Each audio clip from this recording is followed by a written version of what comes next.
ভাই সত্যি ভাই, লাখ টাকা কামিয়েও কোনো লাভ নেই যদি তুমি তোমার এই এজে, এই বয়সে যদি না তোমার স্বপ্নের বাইকটা নিয়ে এই রকম জায়গাতে রাইড করতে পারো, কোনো লাভ নেই ভাই। পয়সা অনেকেই কামাবে, অনেক জায়গায় খরচাও হবে, বাট এটা লাইফ টাইম অ্যাডভেঞ্চার। অবস্থা দেখো।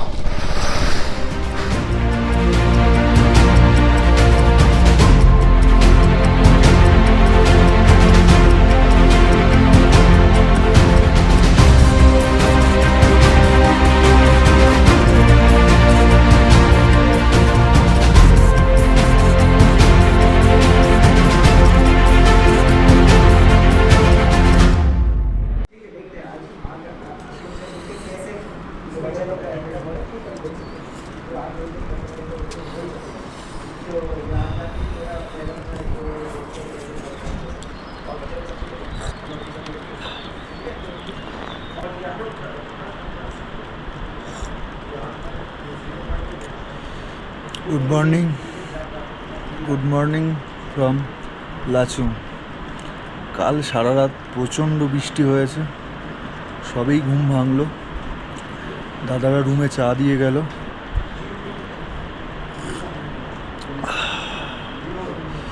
সেই চাটা খাচ্ছি আর এই বাইরের এই দৃশ্যটা দেখছি। সাংঘাতিক ওয়েদার হয়ে আছে, ভীষণ ঠান্ডা। সারা রাত এত ঠান্ডা ধারণার বাইরে। আর সারা রাত ধরে বৃষ্টি হয়েছে। এখন বৃষ্টিটা একটু অল্প টিপ করে পড়ছে। এরকম বৃষ্টি থাকলে তো বেরোতে পারবো না। দেখি কতটা সময় লাগে এখান থেকে বেরোনোর জন্য। আর এদিকে দেখো আমাদের গাড়ি পুরো ভিজে গেছে, জমে গেছে মনে হয়। একটু পরে কোল্ড স্টার্ট দেবো, বৃষ্টিটা থামুক।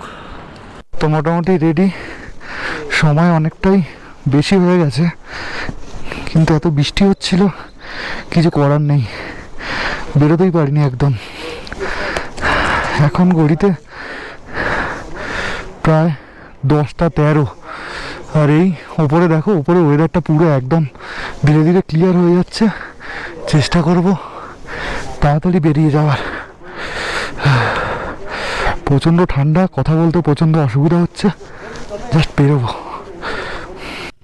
ওম নমঃ শিবায়, ওম নমঃ শিবায়।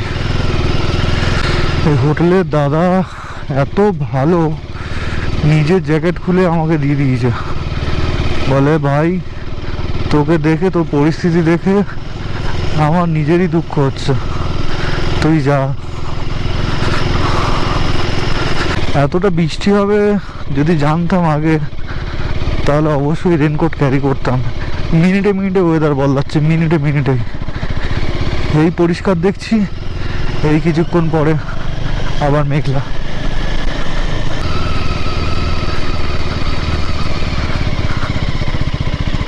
তো চলো, আবার মেন রোড নিয়ে নিয়েছি। এখান থেকে ইয়াংথাং ভ্যালির ডিস্টেন্স হচ্ছে 29 কিলোমিটার। ঘড়িতে দেখাচ্ছে 1 ঘন্টা 7 মিনিট লাগবে, কিন্তু দেখা যাক। কালকে রাতে থেকে প্রচণ্ড বৃষ্টি হয়েছে, প্রচণ্ড, ধারণার বাইরে এত বৃষ্টি হয়েছে। আর ঠান্ডা তো ভাই চরম সীমায় পৌঁছে গেছে। উপর থেকে ঝর্ণাটা দেখো কি সুন্দর লাগছে। ওয়েদার পুরোপুরি আমাদের এগেনস্ট। আবার বৃষ্টি শুরু হয়েছে, ঠিক করে 5 কিলোমিটার চালাতে পারলাম না, আবার বৃষ্টি শুরু হয়েছে। সমস্যার শেষ নেই। কি অবস্থা, পুরো ভিজে গেছে।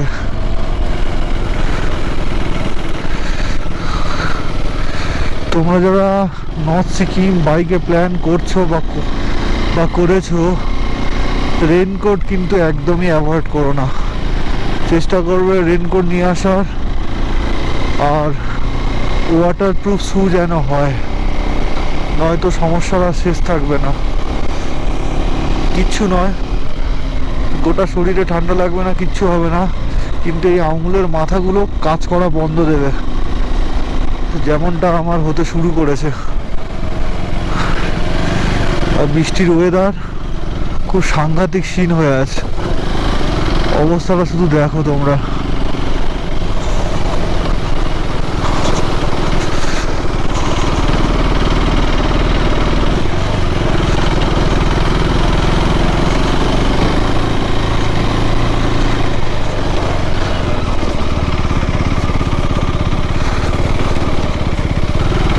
চেক পয়েন্ট ছিল, সেখান থেকে আবার পারমিটটা দেখাতে হলো, স্ট্যাম্প মেরে দিল, 1 কপি ওরা নিয়ে নিল। আর 1 কপি আছে, সেটা মেবি 0 পয়েন্টে যাওয়ার আগে দিতে হবে। এখানে যদি আর্মি না থাকতো তাহলে কি হাল যে হতো ধারণার বাইরে। এইসব ইয়াংথাং ভ্যালি এখনো 15-16 কিলোমিটার বাকি আছে। আর আমি কীরকম একটা জায়গায়, কীরকম একটা ফ্রেমে দাঁড়িয়েছি দেখো, একদম ওইদিকে দেখো, অসাধারণ সুন্দর, জাস্ট বলে বোঝানো যাবে না। আর এই আমাদের বাইক, উফ, স্বর্গের থেকে কম কিছু নয়। কি সুন্দর চারিপাশটা, অপরূপ সুন্দর, কি ওয়েদার, সার্থক সার্থক নর্থ সিকিমে আসা। জায়গাগুলো শুধু দেখো, এই দেখো দাদা ভিউ এনজয় করছে দাঁড়িয়ে দাঁড়িয়ে এদিক ওদিক। দেখো প্রত্যেকটা টার্নিং ঘুরছি, প্রত্যেকটা টার্নিংয়ে আলাদা আলাদা ভিউ।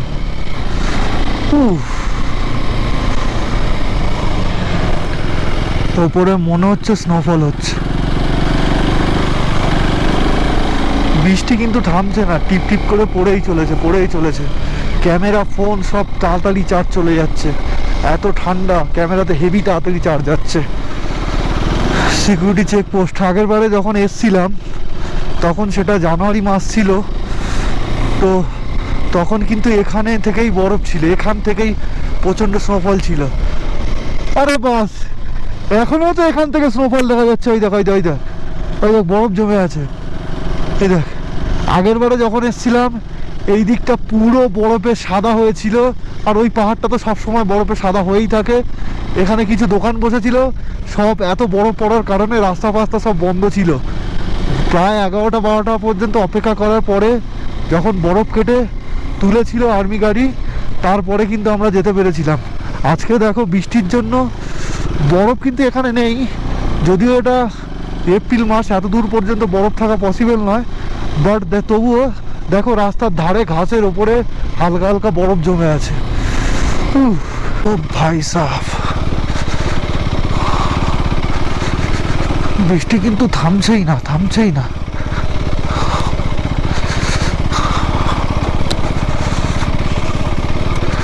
ওয়াটার ক্রসিংগুলো দেখো, আমার কোথাও কোনো অসুবিধা হচ্ছে না, শুধু হাতের আঙুলগুলো জমে গেছে। আমার এই হাত, ও বাবা, ভাই তুই একমাত্র আছিস আমার হাতটা গরম করে দেওয়ার জন্য। ক্যামেরা খারাপ হয়ে যাবে, এই ফুটেজটা না রেকর্ড করে থাকতে পারছি না। বৃষ্টি হচ্ছে না, হচ্ছে হালকা হালকা স্নোফল। উফ, গাছগুলো শুধু দেখো তোমরা, দেখো। ও, বৃষ্টিটা যদি না হতো তাহলে যে আরো কত সুন্দর লাগতো, ওটা ধারণার বাইরে। ইয়াংথাং ভ্যালি আর 2 কিলোমিটার। ফাইনালি এন্টার করে গেলাম ইয়াংথাং ভ্যালি। আর দেখো স্নোফল হচ্ছে। আগের বারে যখন এসেছিলাম তখন ফেব্রুয়ারি ছিল, তখন এগুলো পুরো প্রায় 4-5 ফুট বরফে চাপা ছিল। এখন এখানে দেখো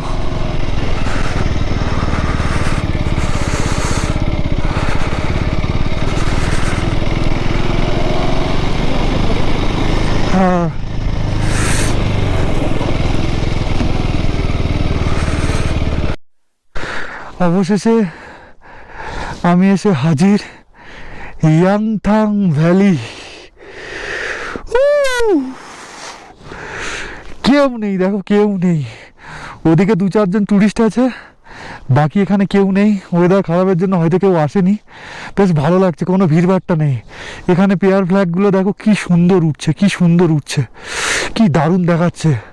আকাশের অবস্থা খুব খারাপ। ঝিরিঝিরি ঝিরিঝিরি ক্যামেরাতে দেখাচ্ছে কিনা জানি না, ঝিরিঝিরি ঝিরিঝিরি স্নোফল হচ্ছে। আশা করছি 0 পয়েন্টে ফ্রেশ স্নো হচ্ছে, ফ্রেশ স্নো হচ্ছে। এখানে একটু সময় কাটাবো, তারপরে 0 পয়েন্টে চলে যাব। ওয়েদার কিন্তু ফ্রেশ হচ্ছে ধীরে ধীরে, মানে বৃষ্টির ওয়েদারটা কেটে যাচ্ছে, কেটে গিয়ে স্নো স্নো উঠছে, হালকা হালকা স্নো উঠছে। অসাধারণ লাগছে কিন্তু, বাপরে বাপ, হাওয়াটা জাস্ট চরম ঠান্ডা ভাই, চরম ঠান্ডা। যাই হোক, অনেক কষ্ট হয়েছে, অনেক মানে শরীর সঙ্গ দেয়নি, ওয়েদার সঙ্গ দেয়নি, কোনো কিছুই সঙ্গ দেয়নি। বাট সব শেষে এখানে আসতে পেরে আমি সত্যিই ধন্য, জাস্ট অসাধারণ। এর থেকে ভালো বোধ হয় কিছু আর হয় না। ওতে বোঝা যাচ্ছে কি জানি না, স্নোফল হচ্ছে, এই দেখো।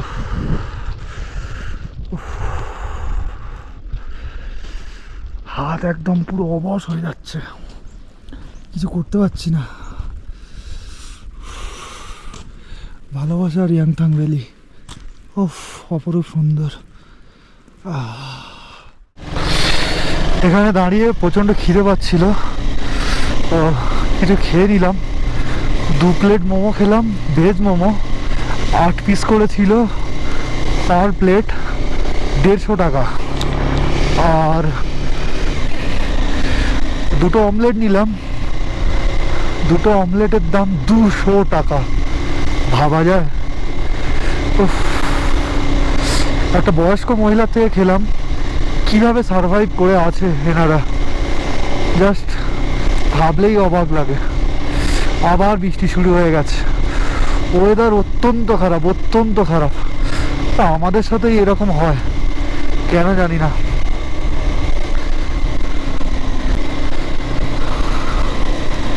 জিরো পয়েন্ট এখান থেকে 30 কিলোমিটারের মতো ডিস্টেন্স। তো তাড়াতাড়ি না যেতে পারলে, ওয়েদার যদি খুব খারাপ হয়ে যায়, তাহলে কিন্তু এন্ট্রি করতে দেবে না, যেতে দেবে না আর্মিরা। তাই চেষ্টা করব মোটামুটি ওয়েদার খারাপ হওয়ার আগে যাতে ওখান থেকে ঘুরে আসতে পারি। চারিদিক ভিজে স্যাঁতস্যাঁতে, গাছে গাছে পাতায় পাতায় কি সুন্দর স্নো হয়ে আছে।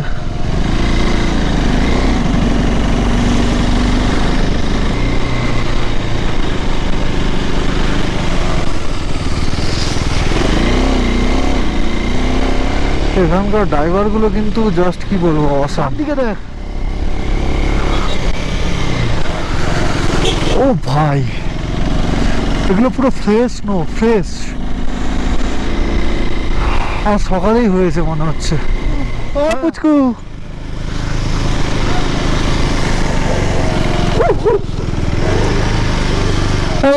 ওরম করিস না বাবা, কিচ্ছু নেই বাবা, আমাদের কাছে কিচ্ছু নেই, ওরম করিস না বাবা। ভাই কুকুরটা আমাদের সাথে চলে আসছিল, কি জানি, আমাদের কাছে কিছুই নেই ওকে দেওয়ার মতো, কিচ্ছু নেই। বেচারা ঠান্ডায় কি কষ্ট পাচ্ছে, কি অবস্থা দেখো, স্নো কাকে বলে দেখো ভাই সাহ। নিচে পুরো আর্মি ক্যাম্প, বেস এরিয়া। তো ওখান থেকে বলে দিল যে আর্মি ক্যাম্পগুলোতে বাদে তুমি ভিডিওগ্রাফি করো, কোনো অসুবিধা নেই। আমার পেছনে একটা বাইকার টিম আছে, একটা আছে মনে হয় SD অ্যাডভেঞ্চার নাকি। ওরে ভাই সাহ,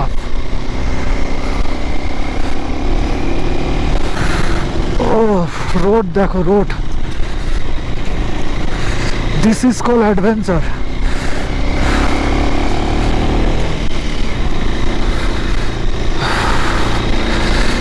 সত্যি ভাই লাখ টাকা কামিয়েও কোনো লাভ নেই যদি তুমি তোমার এই এজে এই বয়সে যদি না তোমার স্বপ্নের বাইকটা নিয়ে এই রকম জায়গাতে রাইড করতে পারো, কোনো লাভ নেই। ভাই পয়সা অনেকেই কামাবে, অনেক জায়গায় খরচাও হবে, বাট এটা লাইফ টাইম অ্যাডভেঞ্চার। আমাদের 0 পয়েন্টটা আগে কমপ্লিট করে নেওয়া উচিত ছিল। ভাই চাপ, স্নোফল হচ্ছে প্রচণ্ড, ক্যামেরা তো বোধহয় কিছুই বোঝা যাবে না।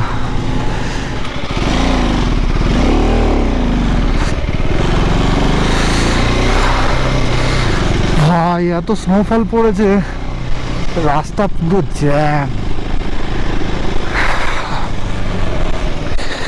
কি ফুটে যাচ্ছে কি হচ্ছে আমি জানি না, তবে এটা যা হচ্ছে আমার সাথে, আমার লাইফে একটা স্মরণীয় মুহূর্ত। কুচো কুচো ঝুড়ে ঝুড়ে বরফ এসে মুখে এসে চোখে এসে পড়ছে। একটা গাড়ি থামিয়ে জিজ্ঞাসা করলাম যে 0 পয়েন্ট আর কত দূর আছে। বললো বেশি না, বাইকে আর 10-15 মিনিট লাগবে। আমি বললাম ওয়েদার তো খুবই খারাপ, কি করব, যাওয়াটা সেফ হবে কি হবে না। বলল যাওয়া সেফ, সব কিছু ঠিক আছে, এমনি রাস্তায় কোনো অসুবিধা নেই, বাট ওয়েদার খারাপ থাকলে কিছু করার নেই।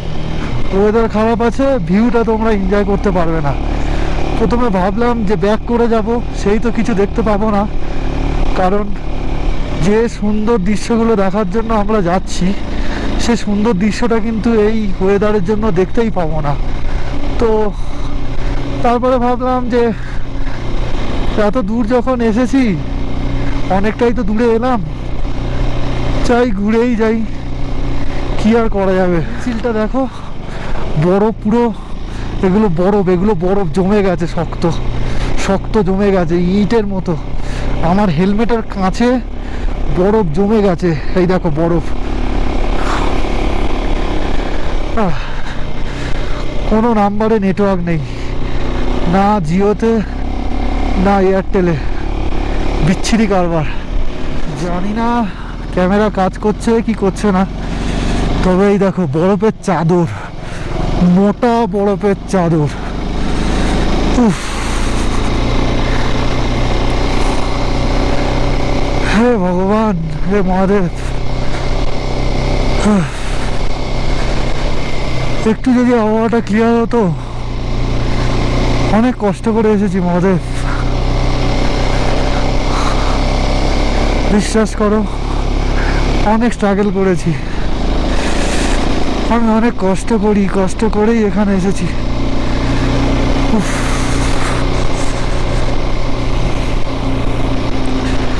এটা আমার স্বপ্ন ছিল যে নিজের বাইক নিয়ে 0 পয়েন্ট ভিজিট করব। ওম নমঃ শিবায়, ওম নমঃ শিবায়।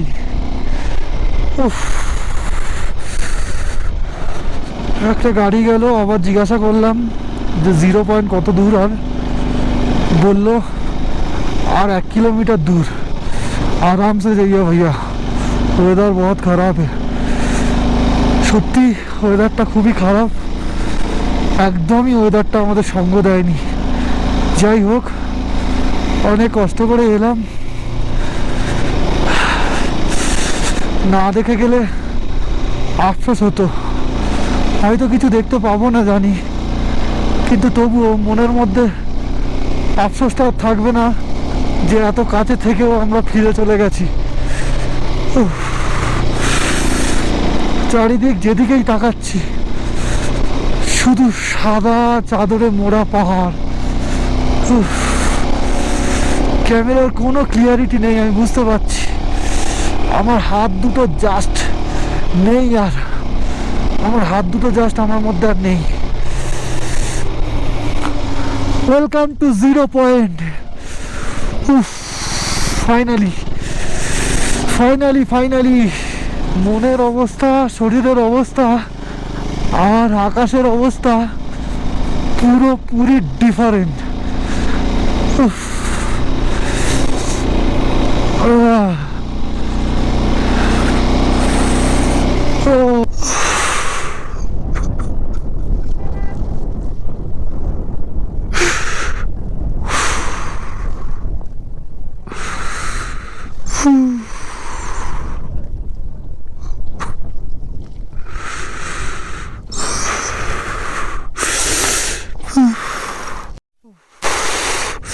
ওখানে 0 পয়েন্ট লেখা আছে, কিন্তু কিছুই দেখা যাচ্ছে না, একদম পুরো ধোঁয়া হয়ে আছে একদম। জীবনে স্বপ্ন দেখেছিলাম, মেহনত করেছি, স্বপ্ন পূরণ করেছি। বিশ্বাস করো, কোনো রিগ্রেশন নেই আমার আর। যারা বলেছিল এত টাকা দিয়ে বাইক কিনেছিস, কি হবে কি হবে, তাদেরকে বলি আমি আজকে আমি যেটা ফিল করতে পারছি, বিশ্বাস করো তোমরা সেটা কখনোই ফিল করতে পারবে না।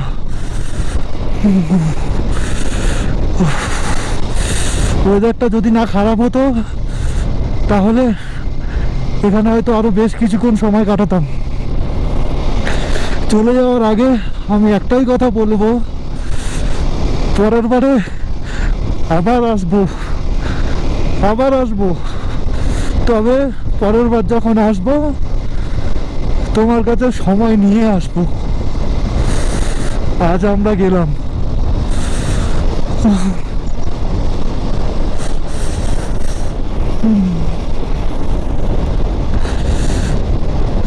0 পয়েন্টে প্রাকৃতিকের কোনো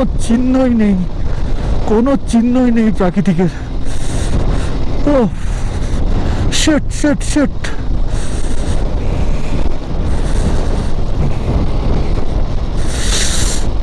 হাওয়া চলছে খুব জোরে, আস্তে আস্তে হাত পা অবশ হয়ে যাচ্ছে, কাঁপছে শরীর, গোটা শরীর কাঁপছে।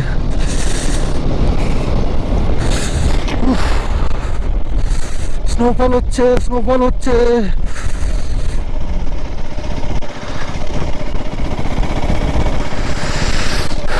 অবস্থা দেখো,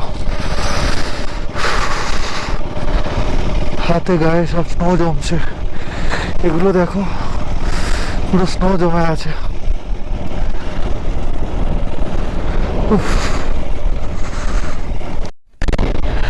কিছু জায়গায় দেখছি বাইকারদের টিম দাঁড়িয়ে আছে এই অবস্থাতে, 0 পয়েন্ট যাচ্ছে। ভাবতে পারছো, পাগল ছাড়া এসব সম্ভব না, পাগলদের কাজ এইসব। কিছু পাগল থাকে যারা বাইককে ভীষণ ভালোবাসে। ক্যামেরা কি হচ্ছে জানি না, এই টেম্পারেচারে ক্যামেরা কাজ করছে না মনে হয়, ক্যামেরা অটোমেটিক্যালি। ঘড়িতে এখন বাজে 4:45। এতটাই বৃষ্টি হচ্ছিল, গোপ্রো কাজ করা বন্ধ করে দিয়েছিল, তাই আর ভিডিও বানাতে পারিনি। ভেবেছিলাম আজকে অন্তত গ্যাংটকে পুরোপুরি পৌঁছতে না পারলেও মাঙ্গানে পর্যন্ত পৌঁছে যাব, কিন্তু ওয়েদারটা দেখো, সাংঘাতিক বাজে ওয়েদার।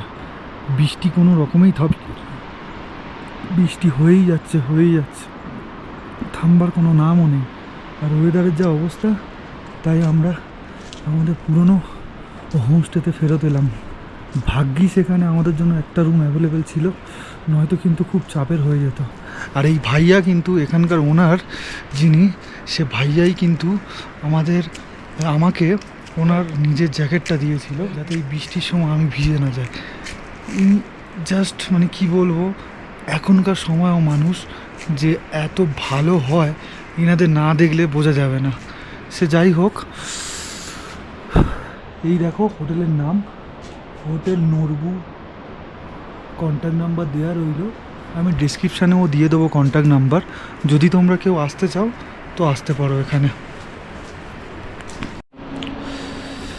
তখন ফেরার পরে প্রচণ্ড ঘুম পেয়েছিল, তাই একটু ঘুমিয়ে পড়েছিলাম। আর এখন বাইরে আর বৃষ্টি হচ্ছে না, পুরোপুরি বৃষ্টিটা থেমে গেছে। এখন শুধু হচ্ছে ঝোড়ো হাওয়া। আর ঘুমোবার পরে উঠে শরীরটা অনেকটা উইক লাগছে। বেশ কদিন ধরে কোনো ঘুমই হয়নি ঠিকঠাক করে। তো যাই হোক, তবে শরীরটা প্রচণ্ড টায়ার্ড। আজকে আর বেশি রাত জাগবো না, একটু পরেই ডিনার দিয়ে দেবে কথা হলো। ডিনার দিয়ে দিলেই খেয়ে দিয়ে ঘুমিয়ে পড়বো। নেক্সট টাইম যখন আসবো আরও বেশি সময় নিয়ে আসব, আরও বেশি সময় কাটাবো। যাই হোক, আজকেকার জন্য গুড নাইট। যদি তোমাদের এই ভ্লগিংটা ভালো লেগে থাকে তাহলে একটা লাইক করে দিতে পারো। চলো, গুড নাইট, টাটা।